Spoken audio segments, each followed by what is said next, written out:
If there's 15 communist crazy judges on the court, that each of them as a team working together can block and freeze each and every executive action.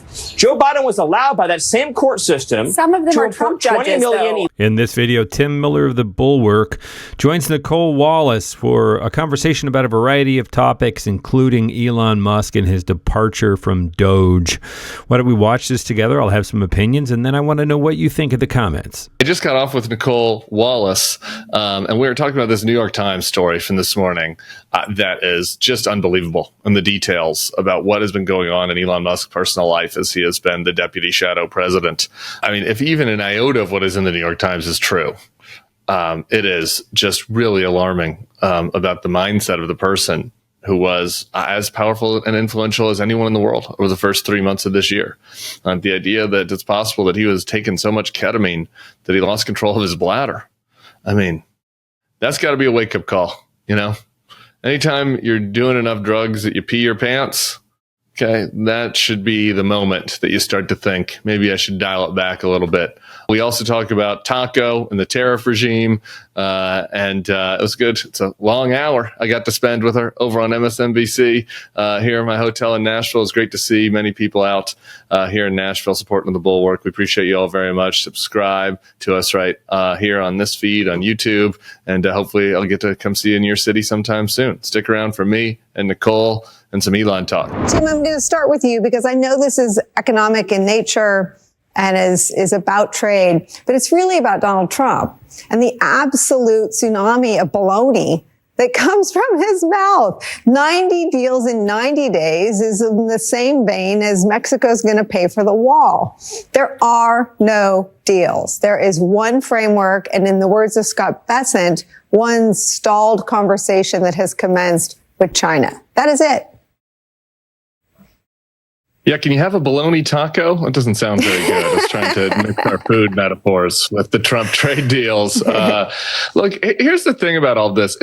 It's all been bluster and fake from the start, right? And like the question was, how much of this was he going to be allowed to do by the courts? How crazy was the advisors around him going to let him get? How bad were they going to let the bond market get?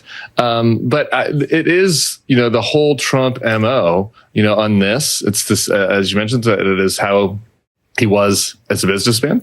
It's exactly the same thing that we're seeing in the Russia-Ukraine negotiations. I was just kind of listening to you talk about how we had 90 deals in 90 days, and then it's going to be a few days and a few more days. It's the same thing as the Russia-Ukraine thing. Mm-hmm. He keeps saying it's going to be 2 weeks. We're going to solve it in 2 weeks. In 2 weeks, he's been saying 2 weeks for 3 months.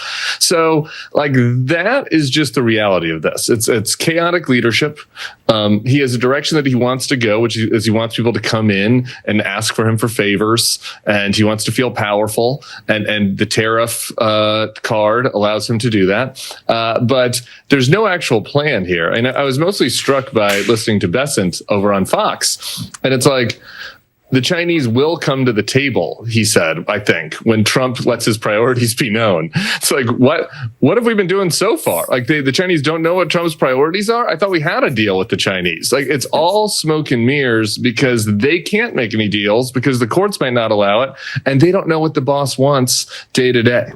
I mean, Tim, I'm not good at, the acronyms or the letters, but we need something for so dumb it hurts. I mean, what is the point at this point? Trump's base will go along with anything. If he came out and said, never mind, I love tariffs so much, but I don't know, everyone's too dumb to do what I'm so smart to know is the right thing. We'll try something else. What keeps him on this road, which will only further erode his approval ratings, putting him farther and farther away from his own electorate, which will make it increasingly easier for Republicans as their own elections near and they contemplate losing their seats to speak out and tell the truth about a whole host of things, and which distances him from the people that he used to at one point care about, and that are the people like Jamie Dimon. Yeah, it's a good question. I think it's a combination of things. One of them is stubbornness, right? He doesn't want to have to admit complete failure or defeat. I mean, he could try to spin it, right, as not that. This is something we've seen in the past from him. So I don't think that's the only thing, but I think it's certainly part of it. I think a second part is what I mentioned earlier. I think he likes the power of the tariffs, right? He likes that Tim Cook has to come to the White House and ask him to like grant him an exception when it comes to cell phones, right? Like he likes that element of the tariff regime, I think for sure. And I do think that this is you referenced Art of the Deal earlier. I didn't know you were a reader of that book, Nicole. But, yeah, I read it. One of the issues. This is one of the issues that he's been consistent on. Very few since way back then in the 80s, right? Like the foreigners are screwing us, right? Back then it was Japan, right? Japan is screwing us. That didn't really bear out in the ensuing 20 years that Japan had a great economic advantage over us, but somehow he just kind of transitioned that into China being the boogeyman that is taking advantage of us. So I think that confluence of things is why, he is still kind of stubbornly sticking with this, at least to a degree, maybe a little less than he was a month ago. I agree with Tim Miller. I think that's one of the reasons. This is a good example of why I do a lot of Tim Miller videos. I think that's a pretty astute set of guesses or analyses about Trump and why he's doing the things he's doing. Tim, just quickly before we go to break, I mean, the power of the small business owner and, the anxieties of the small business owner is one of the most powerful and potent forces in our politics. And it especially is the case with independent and swing voters, because for all the reasons Murray is articulating, they are the most sensitive to economic dips. You don't have to be in a recession for a small business owner to get wiped out. It can just be a dip that affects whatever product or products or whatever distribution they have. Why isn't there more political alarm for Republicans who represent small business owners? This is a good question. I think I've mentioned on the show before, I talked to somebody in New Orleans who owns this kind of a tchotchke shop for tourists, right? And a lot of the materials there is from China, not all of it. And when the tariffs were 145, she was telling me that, her business is going to go under, like the business can't continue. Now that it's at 30, I checked back in with her, and basically the feedback is, I still don't know what to do, right? Like it takes a long time to get this stuff across the ocean. And what happens if he has a tantrum and it goes back up to 80? By the time it comes to the port, then I have to pay it. Then we're going to go under again. And so, I think there are a lot of individual small businesses that are going through situations like that. And I think that part of the reason why there isn't more political alarm is like that all just takes time to filter through. And I think that right now Republicans are still caught in this place where the thing they're the most scared of is getting on the wrong side of their own voters who want them to be loyal to Trump. Polls continue to show that right now. And so that is their highest and best purpose. I'm not excusing it, obviously. I find it gross, but I think that's just the political reality of Republicans on the Hill. And I think until, the pain, I think the pain has to be ratcheted up more, I guess is my point, on the small businesses before that calculation starts to change. But I think it's a real risk as we, look to the months ahead. The president is the sole head of the executive branch. He's the only officer in the entire government that's elected by the entire American people. Democracy cannot function. In fact, democracy does not exist at all if each action the president takes, foreign policy, diplomatic, military, national security, has to be individually approved by 700 district court judges. That's democracy. So if there's 15 communist crazy judges on the court, that each of them as a team working together can block and freeze each and every executive action. Joe Biden was allowed by that same court system. Some of them are Trump judges, though. Illegal foreigners. Why did Trump put these crazy communist judges, as you call them, on the bench? You heard President Trump himself say that the Federal Society and Leonard Leo has created a broken system for judicial vetting. To be a fly on Leonard Leo's wall today, who's going to auction that off and put that money toward all the programs killed by USAID, Tim Miller? Let's unpack this for a second. There's a point where Stephen Miller says that's democracy, and he means it with a question mark, but it's actually that's democracy with a period. Precisely. I mean, asking that's democracy, a system of checks and balances where no single person, the executive, can just act like a king, that's democracy? Yeah, Stephen Miller, that's democracy. And the judges include a lot of judges appointed by Republicans. I mean, as many Republican appointed judges have deemed illegal Trump's moves as judges appointed by anybody else. This is a serious escalation in their attack and their war on the judges. What does it say to you? It is. I'm happy you mentioned that, because I was going to say it too. At some level, it's like, should we even take seriously this administration's comments on democracy and they're pretending to care about democracy when they literally tried to overturn the election in 2020? We shouldn't.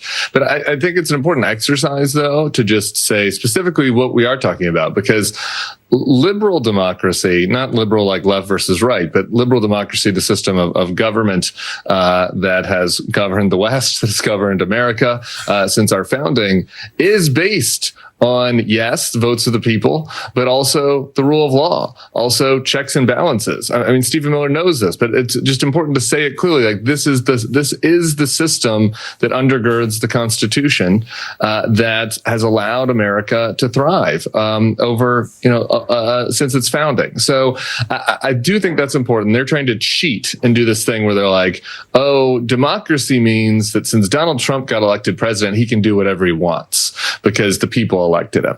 And, for folks who aren't that schooled in it, or who, have an interest in that being the case, I can think that could be a compelling argument. But that isn't true. And they're doing it in a very pernicious way in order to do things illegally, attack the judiciary, and essentially try to turn Donald Trump into kind of a soft autocrat in the model of what we see from, Orban or Erdogan or some in other countries around the world.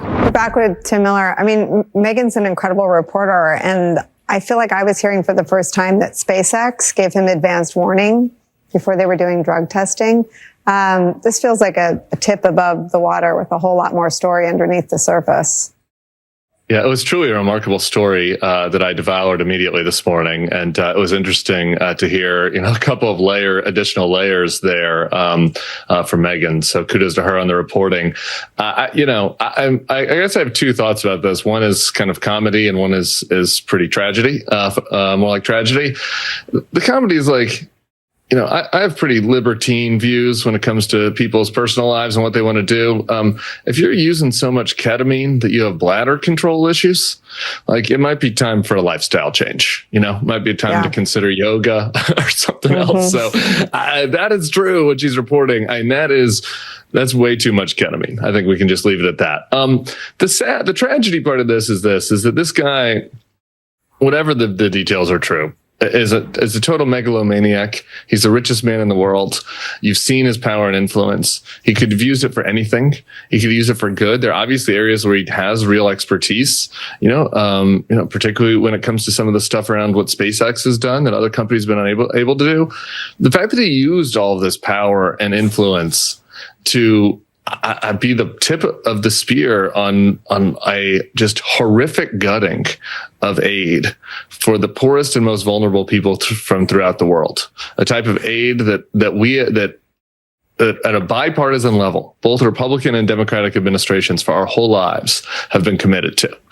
And the fact that this guy gets in there with his pill box, allegedly, and decides that, like, the thing to do is slash and gut and eliminate, this critical medical aid, this critical food aid and support for the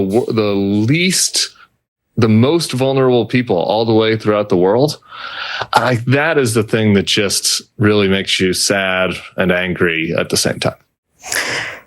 What's interesting is that a lot of the reporting, and Megan described it sitting here, comes from people who are not his critics, people not like you and me, but people who were his friends. Let me read that to you. As Musk jumped into the political arena, some people who knew him worried about his frequent drug use, mood swings, and fixation on having more children.